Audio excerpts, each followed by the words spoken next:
Hola, ¿qué tal amigos? ¿Cómo están? El día de hoy vamos a hablar sobre una obra muy antigua, la cual inclusive no está incompleta, pero que deja una enseñanza muy trascendente para la humanidad y para los estudiosos del derecho y de la filosofía sobre todo.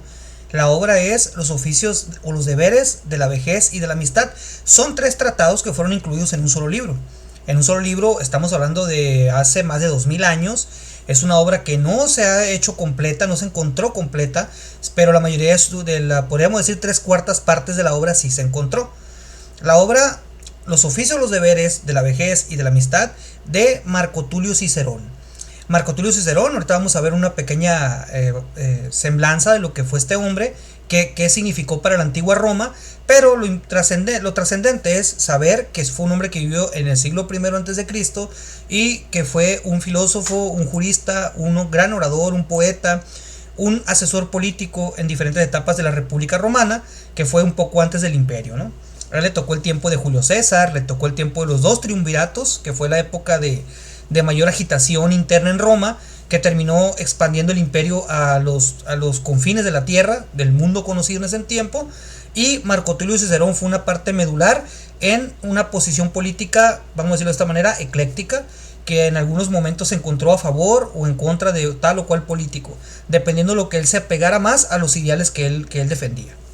Entonces ahí está una... Las imágenes que verán de Marco Tulio Cicerón en este material fueron hechas por inteligencia artificial. Evidentemente no hay retratos de él de esa época, si acaso algunas esculturas, pero con base a las esculturas que se encontraron de él, al ser un prominente personaje de la época, pues se pudieron recrear imágenes por inteligencia artificial como la que ven en este momento en el fondo.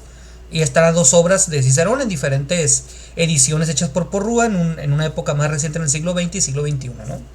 Ahí está. ¿Quién fue Marco Tulio Cicerón para empezar? Este hombre que tanto los estudiantes de Derecho, Historia y muy en especial en la asignatura de Derecho Romano lo ven los alumnos de Derecho primer semestre o de segundo semestre dependiendo de la universidad y se estudia a fondo los tratados de Marco Tulio Cicerón. Sin embargo, lo que más se ve de Cicerón es el pensamiento político y jurídico del mismo. Poco se atiende su ideario filosófico, que es muy enriquecedor. Yo siempre lo he dicho, Marco Tulio Cicerón era una especie de jurisconsulto, pero también a la vez era una especie de asesor y de conciencia de algunos políticos importantes de la época romana. Ahí está el señor con otra imagen de inteligencia artificial. ¿Quién fue Marco Tulio Cicerón? Vamos a ver su semblanza. Marco Tulio Cicerón, que nació en el año 106 a.C. y murió en el 43 a.C., fue un político, filósofo, escritor y orador romano. Se le considera uno de los más grandes retóricos y estilistas de la prosa en latín de la República Romana. El latín, pues como sabemos, es la lengua oficial, ¿no? La lengua oficial del Imperio Romano durante muchos siglos. Reconocido universalmente como uno de los autores más importantes de la historia romana, es responsable de la introducción de las más célebres escuelas filosóficas helenas, o sea, las griegas, en la intelectualidad republicana, así como de la creación de un vocabulario filosófico en latín. Fue un gran orador y reputado abogado. Cicerón centró mayoritariamente su atención en su carrera política. Su pensamiento filosófico era como adhesivo únicamente, era adicionado a su pensamiento político, porque Cicerón se fijó más en temas políticos y de trascendencia pública, no tanto en las cuestiones filosóficas y en la academia privada, ¿no? Que él asesoraba políticos romanos.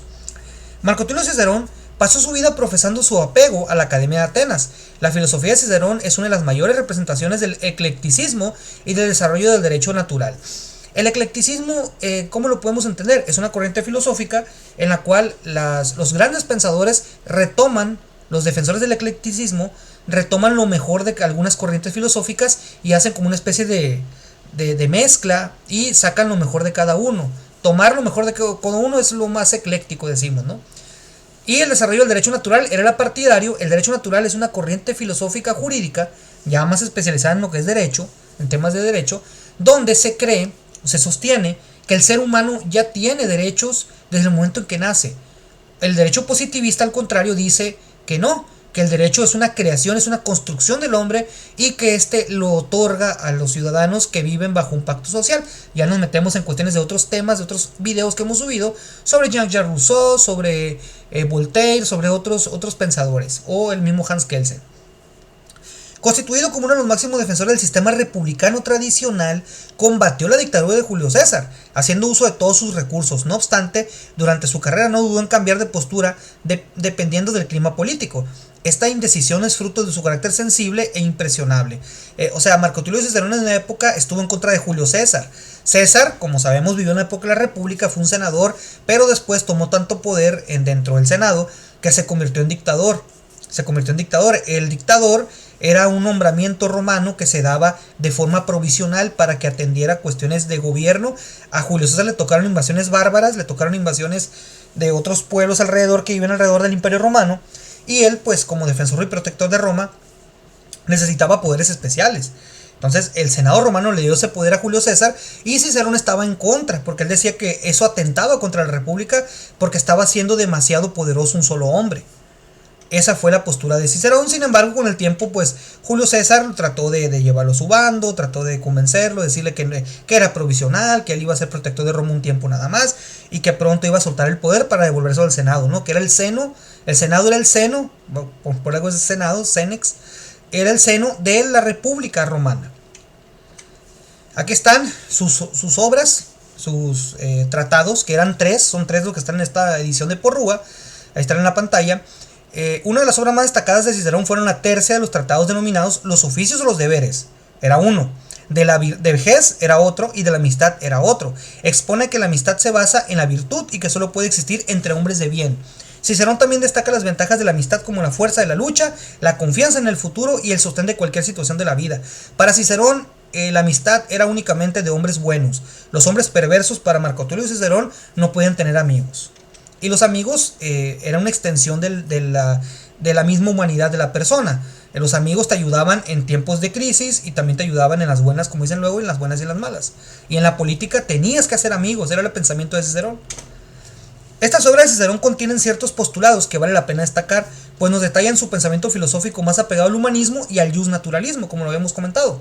Cicerón enseña una y otra vez que el fundamento de la amistad es la virtud. Conforme la malicia corrompe el corazón del hombre, la amistad deja de florecer. Solo puede existir entre hombres de bien, porque, sostiene él, en la virtud radica la armonía, la estabilidad y la firmeza del alma. Entonces, en ese tiempo tenía la visión espiritista de que el cuerpo y alma eran dos cosas diferentes, ¿sí? Se separaban, ¿no? las cuestiones. Tú eras tu alma, pero tu cuerpo era tu transporte nada más. Las ventajas de la amistad, con ser tantas, apenas podrían enumerarse. Da fuerza en la lucha, confianza en el porvenir, sostén en cualquier situación de la vida, hace más brillante la buena fortuna y más llevadera la adversidad. Ese era el pensamiento filosófico de Marco Tulio Cicerón que dejó en sus tratados. Después de la sabiduría es el mejor don que los dioses otorgaron al hombre. El diálogo de la amistad y de la vejez guardan entre sí variadas semejanzas. La ausencia de la estructuración es obsequio de la espontaneidad, la amabilidad y gracia con que su autor trata temas esencialmente morales, el encanto de una prosa latina gallardamente trabajada y el hecho de recurrir a ejemplos históricos para probar y de esclarecer la doctrina. En este momento dimos un poco la referencia del libro. La editorial menciona este párrafo, que no había una estructura en el libro como tal, sino que era una especie de vivencias y de consejos en todo el mismo. De hecho, yo pues lo leí la obra de Cicerón en esta edición de Porrúa. Aquí lo tengo a la mano, los oficios y los deberes de la vejez y de la amistad. Es un libro económico, es un libro que vale 100 pesos, en cualquier librería lo encuentras, máximo 150, no llevo 200 pesos del libro este. No está tan extenso, son menos de 200 páginas las que contiene, lleva de material contenido, pero pues hay pedazos que no están, que faltan, y ahí te dice, falta tal cuartilla.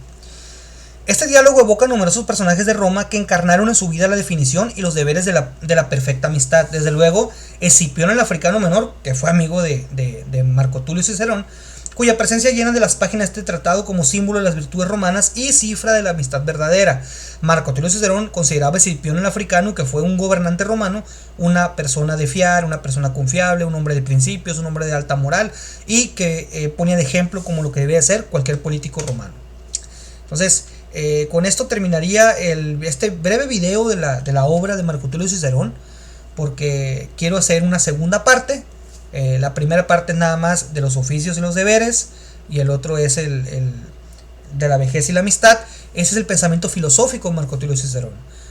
Pronto estaré subiendo otro material en donde menciono o vamos a hablar sobre el otro libro, sobre el Tratado de las Leyes Catilinarias y la República, que era el pensamiento político de Cicerón. Primero abordamos lo que era su persona, lo que él pensaba, cómo veía la vida, cómo veía la amistad, cómo veía los grandes valores morales de la República Romana. Más adelante, en otro video, vamos a ver ya el pensamiento político y acontecimientos históricos que llevaron a Marco Tulio Cicerón a cambiar de posición, a acontecimientos en la historia del derecho romano también, qué pasó en la historia del Imperio Romano, qué sucedió y cuál fue su caída, su muerte, cuál fue su legado al final. Eso lo vamos a ver en el siguiente video. Estas son las fuentes y referencias. De aquí sacamos evidentemente el libro. Pues vamos a decirlo de esta manera, dos fuentes nada más obtuvimos: los oficios y los deberes de la vejez y la amistad, que es de Marco Tulio Cicerón. Ahí está la clave de la editorial. Y el otro libro que consultamos para este material es El héroe de la libertad, que es la vida política de Marco Tulio Cicerón, de José Guillén Caballero, que ya tiene varios años que lo escribió, pero ahí estaba el libro en internet y lo pudimos consultar. Entonces, espero que les haya gustado el video. Esperen la segunda parte, en donde vamos a hablar a fondo del legado de Cicerón.